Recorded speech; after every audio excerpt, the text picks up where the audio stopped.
થોડાક દિવસ પહેલાં ડુમસનો ક્લીનઅપ ઇન્ડિયાવાળો મેં વિડીયો મૂકેલો અને એમાં ક્લીનઅપ ઇન્ડિયાવાળાએ આપણને કોન્ટેક્ટ કર્યો હતો અને મેં એનું કામ જાણ્યું. સુરતના વિવિધ પ્રકારના તાપીના કાંઠા એ લોકો સાફ કરે છે કંઈક 48 કે 49 વીકથી. અને આજે સન્ડે છે, આજે હું પણ એ લોકો સાથે જોડાણો છું. અને ખરેખર આજે ખબર પડી કે સુરત અને સુરતને જે ધરોહર મળેલી છે તાપી નદી, એની હાલત ખરેખર બહુ ખરાબ છે. તમે જોઈ શકો છો કે બહુ જ કચરો છે. આ પ્લાસ્ટિક વર્ષ લગીને ના ઓગળે, આ કેટલું ડેમેજ કરે.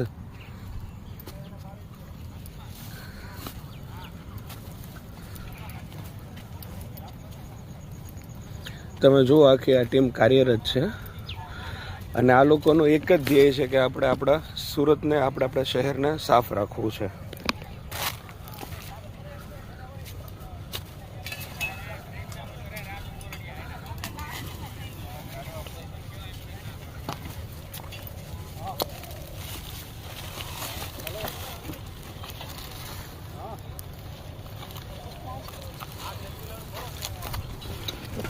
તો મારે તમને બધાને એટલી જ અપીલ છે કે તમે પણ તમારી આજુબાજુમાં સફાઈ રાખો. પોતાના ઘરને ખાલી સાફ રાખવું મહત્ત્વનું નથી, આપણે સુરત શહેરને પણ એટલું જ સાફ રાખવું જરૂરી છે. આપણને જે ધરોહર મળેલી છે તાપી નદી, એનું આપણે જતન કરીએ. તો હાલો, મહાદેવર બધાને.